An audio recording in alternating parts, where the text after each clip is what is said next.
नमस्ते दोस्तों, स्वागत है आपका मसाला पॉपकॉर्न चैनल पर, जहां हम दुनिया भर की फिल्मों को आसान हिंदी में समझाते हैं। कहानी की शुरुआत में हम मैक्स नाम के एक मिलिट्री डॉग को देखते हैं, जो अमेरिकन फौजियों को अपने पीछे अफगानिस्तान के एक टेररिस्ट इलाके में ले जा रहा था।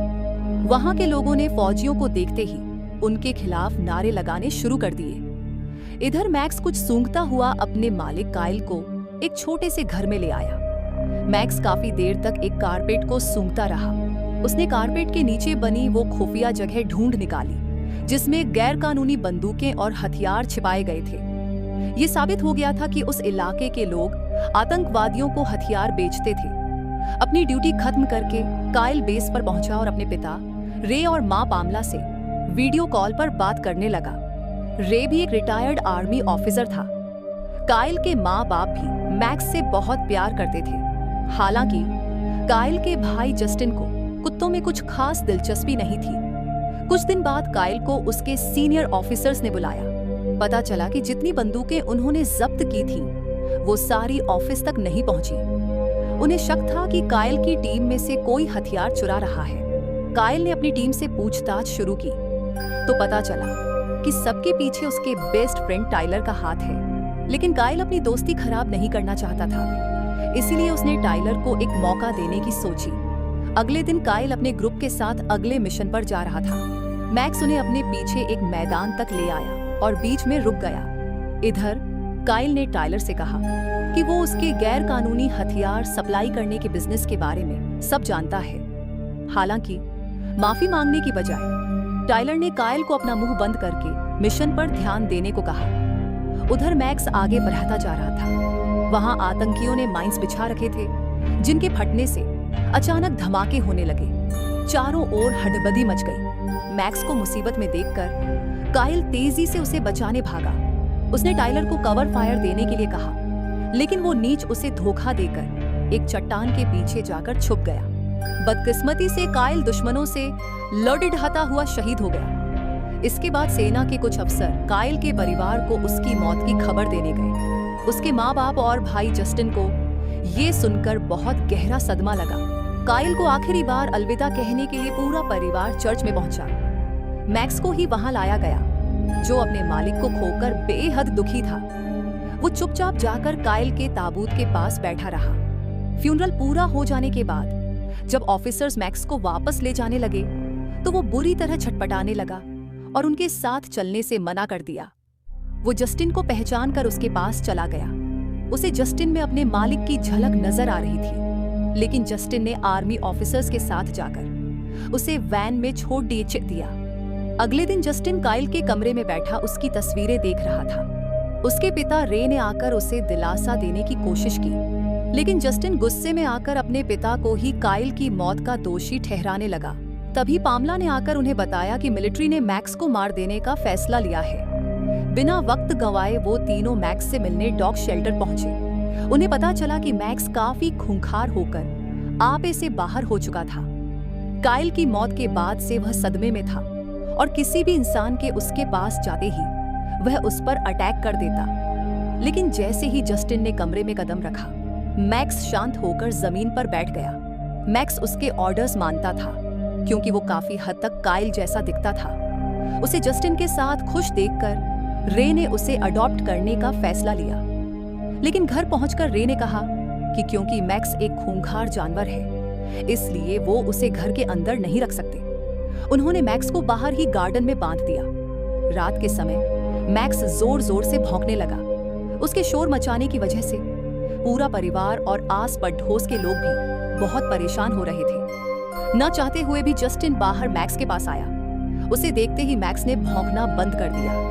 अब तो वो जस्टिन को वापस जाने ही नहीं दे रहा था, इसलिए जस्टिन मैक्स के पास ठीक वैसे ही लेट गया जैसे काइल लेटा करता था। जस्टिन के सो जाने के बाद मैक्स पूरी रात उसकी रखवाली करता रहा। अगली सुबह जस्टिन अपने दोस्त चूही और उसकी कजिन कार्मेन से मिला। कार्मेन को कुत्ते बहुत अच्छे लगते थे। जस्टिन ने उन्हें बताया कि मैक्स को संभालना उसके लिए बहुत मुश्किल हो रहा है, तो कार्मेन ने कहा कि वो मैक्स को ट्रेन करने में उसकी मदद कर सकती है। अगले दिन कार्मेन और चूही उसके घर आए। कार्मेन ने जस्टिन को कुत्तों के पास जाने की ट्रेनिंग दी और उन्हें कंट्रोल करना भी सिखाया। कुछ ही घंटों की प्रैक्टिस में जस्टिन मैक्स को अपने साथ साथ घुमाने लगा। रात को जब सभी डिनर कर रहे थे तो अचानक बाहर से मैक्स के जोर जोर से भौंकने की आवाजें आने लगी। तभी दरवाजे पर घंटी बजी। जस्टिन ने देखा कि दरवाजे पर टाइलर था। उसके माँ बाप टाइलर को देखकर बहुत खुश हुए। पूछने पर टाइलर ने बताया कि एक मिशन के दौरान उसे काफी चोटें आई थी, इसलिए वो थोड़ा आराम करने के लिए घर वापस आया है। बाद में वो टाइलर को मैक्स से मिलाने ले गए तो मैक्स उसे देखकर जोर जोर से भौंकने लगा और आपे से बाहर हो गया। गुस्से में मैक्स ने अपनी चेन तोड़ डाली और टाइलर पर हमला कर दिया। बड़ी मुश्किल से जस्टिन और कार्मेन ने उसे शांत किया और टाइलर की जान बचाई। असलियत तो ये थी कि मैक्स अपने मालिक काइल की मौत को भूला नहीं था और उसके अंदर टाइलर से बदला लेने की आग जल रही थी। अगले दिन जस्टिन मैक्स को घुमाकर वापस आया तो वहां एक पिंजरा रखा हुआ था। उसकी मां ने बताया कि ये पिंजरा मैक्स के लिए है ताकि वो किसी और पर हमला न कर सके। अगले दिन टाइलर ने रे से उनके वेयर हाउस में अपना कुछ काम करने की इजाजत मांगी। क्योंकि वो उसे अपने बेटे जैसा समझता था तो रे ने भी उसकी बात खुशी खुशी मान ली। बाद में जब उसने टाइलर से काइल की मौत के बारे में पूछा तो टाइलर ने झूठे आंसू बहाकर कहानी सुनाई कि काइल की मौत का जिम्मेदार तो मैक्स है। वो काइल के मना करने के बाद भी डेंजर जोन में चला गया और उसे बचाने के चक्कर में काइल मारा गया। ये सुनते ही रे गुस्से से लाल हो गया और मैक्स को मारने के लिए भागा। उसने अपनी बंदूक निकाली और ट्रिगर दबाने ही वाला था कि जस्टिन ने ऐन वक्त पर आकर उसे रोक दिया। अगले दिन जस्टिन फौज के डॉग शेल्टर में पहुंचा। वहां उसे काइल का दोस्त सर्जन ट्रायर्स मिला, जिसने बताया कि मैक्स उनका आज तक का सबसे बेहतरीन मिलिट्री डॉग है। उसके मुताबिक मैक्स कभी भी काइल को चोट नहीं पहुंचा सकता। उसने ये भी बताया कि टाइलर को कोई चोट वोट नहीं लगी, उसे तो नौकरी से सस्पेंड किया गया है। उसने चूही और कार्मेन के साथ मैक्स की ट्रेनिंग के समय की वीडियो देखी। तब उसे पता चला कि मैक्स काइल के कितना करीब था। उसे अब पूरा यकीन हो गया था कि मैक्स की वजह से काइल की जान नहीं जा सकती। अभी वहां चूही का दूसरा कजिन एमिलियो आ गया। बीच में उसे टाइलर का कॉल आया जिससे जस्टिन को उस पर शक हो गया। इसलिए एमिलियो के जाते ही वो मैक्स के साथ उसका पीछा करने लगा। कुछ देर बाद वो जंगल के बीच पहुंचे जहां एमिलियो टाइलर से मिलने आया था। तभी वहां कुछ गुंडे भी आ गए जो असल में टाइलर से हथियार खरीदने आए थे। तब जस्टिन को समझ आया कि टाइलर असल में अफगानिस्तान के गैर कानूनी हथियार अमेरिका में बेचता है। उसी वक्त उन गुंडों के कुत्तों ने मैक्स को भौंकते सुन लिया और उसके पीछे भागने लगे। मैक्स उन दोनों खूंखार कुत्तों से अकेला लड़ गया और उन्हें हराकर जस्टिन के साथ भागा। खुशकिस्मती से वो हाईवे तक पहुंच गए जहां एक औरत ने उन्हें लिफ्ट देकर घर तक छोड़ दिया। अंदर जाकर जस्टिन ने देखा कि टाइलर और उसका पार्टनर डेप्यूटी स्टैक वहीं मौजूद थे। वो जस्टिन की साइकिल को जंगल में देखकर समझ गए थे कि वो उनके बिजनेस का राज जान चुका है। स्टैक ने अपने हाथ पर झूठी चोट दिखाकर इल्जाम मैक्स पर लगा दिया। उन्होंने जस्टिन के माँ बाप से शिकायत करके कहा कि वो जल्द से जल्द मैक्स को कहीं दूर भेज दे। जब जस्टिन नहीं माना तो टाइलर उसे अपने साथ अकेले में ले आया और उसके पूरे परिवार को जान से मारने की धमकी दी। अपने परिवार की जान बचाने के लिए जस्टिन मैक्स को भेजने के लिए राजी हो गया। कुछ ही देर में डॉग शेल्टर के लोग आकर मैक्स को ले गए। इसके बाद टाइलर काम पर था जब रे ने उससे पूछा कि बिना उसकी इजाजत के उसने स्टोरेज यूनिट का इस्तेमाल क्यों किया।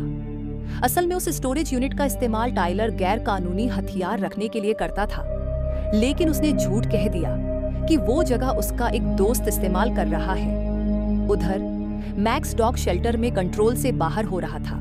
वो सिक्योरिटी गार्ड्स पर हमला करके सबको चकमा देकर वहां से भाग गया। रात को रे जस्टिन से बात करने आया, लेकिन वो कुछ नहीं बोला। रे समझ गया कि जस्टिन जरूर कुछ न कुछ छुपा रहा है, लेकिन जस्टिन बहुत डरा हुआ था, इसलिए उसने पूछने पर भी कुछ नहीं बताया। बाद में रे अपने स्टोरेज यूनिट पर पहुंचा, जहां उसने टाइलर और स्टैक को ट्रक में बंदूकें रखते हुए रंगे हाथों पकड़ लिया। उसके कुछ करने से पहले ही एमिलियो ने उसे बंदूक की नोक पर बंदी बना लिया। उधर पामला को रे का मैसेज आया कि वो आज रात अपने हंटिंग हाउस में रुकेगा, लेकिन पामला के मुताबिक उनका कोई हंटिंग हाउस था ही नहीं। जस्टिन चूही और कार्मेन के साथ अपने पिता को ढूंढने निकल पड़ी आशा। उन्हें स्टोरेज यूनिट्स का ताला टूटा हुआ मिला। मैक्स ने ताला सूंघा और उन्हें रे की ओर ले जाने लगा। पूरी रात इधर उधर ढूंढने के बाद जस्टिन और उसका ग्रुप एक सुनसान जगह पर पहुंचे। उन्होंने टाइलर को उसके साथियों के साथ हथियार बेचते देखा। रे भी उन्हीं की कार में बैठा था। जब तक जस्टिन और चूही टाइलर पर नजर रखे हुए थे, कार्मेन जल्दी से पुलिस को बुलवाने चली गई। लेकिन टाइलर के कुत्तों ने जस्टिन को सूंघ लिया और उन पर हमला करने के लिए भागे। लेकिन इस बार भी अपने मैक्स ने उन दोनों कुत्तों को पेल दिया। इधर टाइलर और एमिलियो जंगल में जस्टिन के पीछे भागे। रे ने भी मौका देखकर स्टैक पर हमला करके खुद को आजाद कर लिया। जल्द ही मैक्स और जस्टिन भी वहां पहुंच गए। दोनों बाप बेटे का दिल एक दूसरे को देखकर भर आया। लेकिन खतरा अभी टला नहीं था। उन्होंने प्लान बनाया कि दोनों अलग अलग रास्तों से जाकर टाइलर को चकमा देंगे। दूसरी तरफ स्टैक अपनी कार में बैठकर बाप बेटे को ढूंढने निकला। उसने रे को देखकर उस पर गाड़ी चढ़ाने की कोशिश की, लेकिन रे ने उस पर गोली चला दी। गाड़ी ब्रिज के नीचे जा गिरी और जोरदार धमाका हुआ।